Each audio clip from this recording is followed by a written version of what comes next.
Supreme court से बड़ी खबर। पेंशन बढ़ोतरी को मिली मंजूरी, इंतजार खत्म। पेंशन को लेकर 4 बड़े बदलाव जारी। सभी बदलाव पेंशनर्स के हक में। केंद्र सरकार ईपीएफओ कर्मचारियों को एक बड़ी खुशखबरी देने जा रहा है, जिससे कर्मचारियों की पेंशन 7,500 से सीधा 25,000 रुपए तक हो जाने की संभावना जताई जा रही है। ईपीएस 95 पर बड़ा अपडेट। 17.49 लाख मेंबर्स को मिलेगी बढ़ी हुई पेंशन। कर्मचारी भविष्य निधि संगठन ईपीएफओ के तहत आने वाली कर्मचारी पेंशन योजना ईपीएस 95 में हाल ही में बड़ा बदलाव हुआ है। भारत के 17.49 लाख कर्मचारियों ने उच्च पेंशन पाने के लिए अपने वास्तविक मूल वेतन पर योगदान का विकल्प चुना है।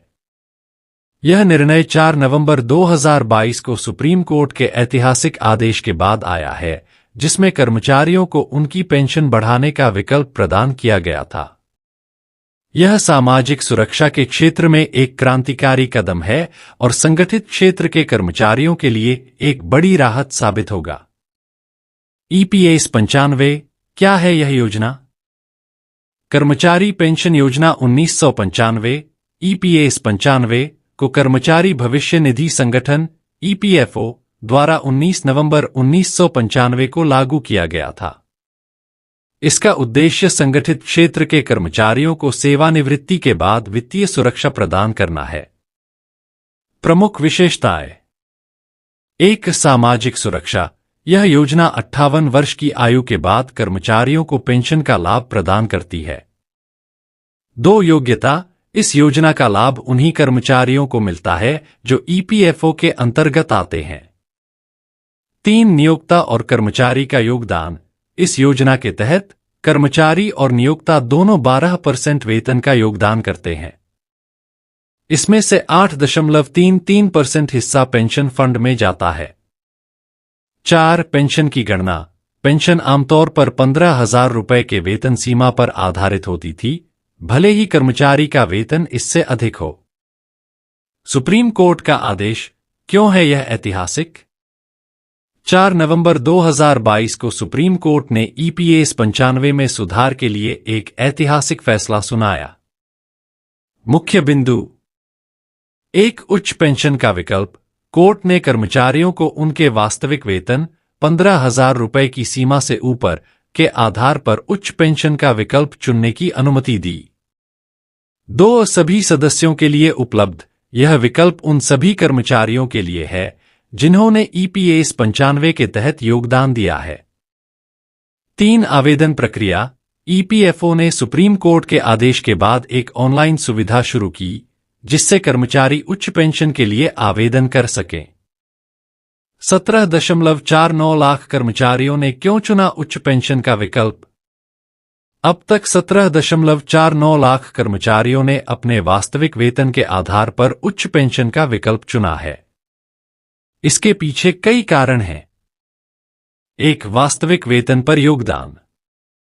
पहले पेंशन 15,000 रुपए के वेतन सीमा पर आधारित होती थी।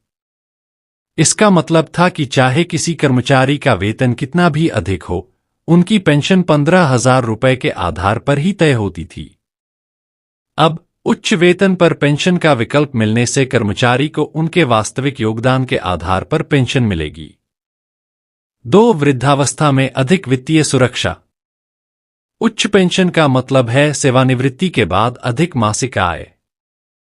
यह कर्मचारियों और उनके परिवारों को आर्थिक रूप से अधिक सुरक्षित बनाता है। 3. सुप्रीम कोर्ट का आदेश।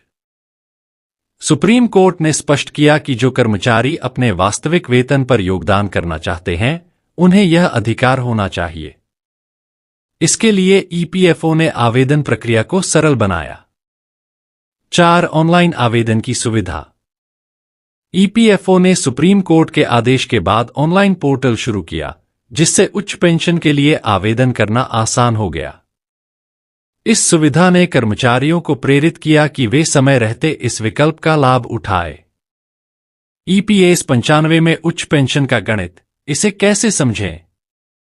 उच्च पेंशन के लिए वेतन सीमा हटाने के बाद पेंशन की गणना निम्न प्रकार से होगी। 1. पहले की प्रणाली। पेंशन 15,000 रुपये सेवा के वर्षों की संख्या 70। उदाहरण के लिए, यदि किसी कर्मचारी ने 30 साल सेवा की है तो उनकी पेंशन 15,030 70 6,428.57 रुपये प्रति माह। 2 वर्तमान प्रणाली वास्तविक वेतन पर। यदि किसी कर्मचारी का मूल वेतन 50,000 रुपये है तो पेंशन 50,030 70 21,428.57 रुपये प्रति माह। इससे स्पष्ट है कि वास्तविक वेतन पर आधारित पेंशन 15,000 रुपये के सीमा पर आधारित पेंशन से कई गुना अधिक होगी। सरकार और ईपीएफओ की भूमिका। सुप्रीम कोर्ट के आदेश के बाद ईपीएफओ ने निम्न कदम उठाए। एक ऑनलाइन सुविधा का शुभारंभ। ईपीएफओ ने एक ऑनलाइन पोर्टल विकसित किया जहां कर्मचारी उच्च पेंशन के लिए आवेदन कर सकते हैं। 2 सभी सदस्यों को जानकारी देना। ईपीएफओ ने जागरूकता अभियान चलाकर अपने सदस्यों को इस बदलाव के बारे में सूचित किया। 3 आवेदन की निगरानी। 17.49 लाख कर्मचारियों के आवेदन प्राप्त करने के बाद ईपीएफओ अब इनकी समीक्षा कर रहा है। 4 पेंशन निधि में संतुलन बनाए रखना। उच्च पेंशन देने के लिए पेंशन निधि में अधिक राशि की आवश्यकता होगी। सरकार और ईपीएफओ इस चुनौती से निपटने के लिए तैयारी कर रहे हैं। चुनौतियां और समाधान। 1 पेंशन निधि का भार। उच्च पेंशन का विकल्प चुनने से पेंशन निधि पर वित्तीय दबाव बढ़ेगा। समाधान। सरकार और ईपीएफओ इस दबाव को कम करने के लिए अतिरिक्त निधियों की व्यवस्था कर रहे हैं। 2 जटिल आवेदन प्रक्रिया। हालांकि ऑनलाइन पोर्टल बनाया गया है, लेकिन कुछ कर्मचारियों ने आवेदन प्रक्रिया को जटिल बताया है। समाधान। ईपीएफओ ने इस प्रक्रिया को और सरल बनाने के लिए कदम उठाए हैं। 3 सभी कर्मचारियों तक जानकारी पहुंचाना। कई कर्मचारी इस नए विकल्प के बारे में अनजान हो सकते हैं। समाधान। ईपीएफओ और श्रम मंत्रालय ने जागरूकता अभियान तेज किया है। उच्च पेंशन का भविष्य, कर्मचारी और अर्थव्यवस्था पर प्रभाव। 1 कर्मचारियों के लिए लाभ। उच्च पेंशन से सेवानिवृत्ति के बाद बेहतर जीवनशैली संभव होगी। यह निर्णय कर्मचारियों के भविष्य को आर्थिक रूप से सुरक्षित बनाएगा। 2 नियोक्ताओं पर प्रभाव। नियोक्ताओं को कर्मचारियों के उच्च वेतन पर अधिक योगदान देना होगा। हालांकि इससे कर्मचारियों का विश्वास बढ़ेगा। 3 राष्ट्रीय अर्थव्यवस्था। अधिक पेंशन का अर्थ है अधिक क्रय शक्ति। यह भारतीय अर्थव्यवस्था को मजबूत बनाएगा। निष्कर्ष। ईपीएस 95 के तहत उच्च पेंशन का विकल्प चुनने का फैसला भारतीय कर्मचारियों के लिए एक ऐतिहासिक उपलब्धि है। सुप्रीम कोर्ट के आदेश और सरकार के सहयोग से लाखों कर्मचारियों को उनके योगदान के आधार पर पेंशन का लाभ मिलेगा। यह कदम न केवल कर्मचारियों की आर्थिक सुरक्षा को बढ़ाएगा, बल्कि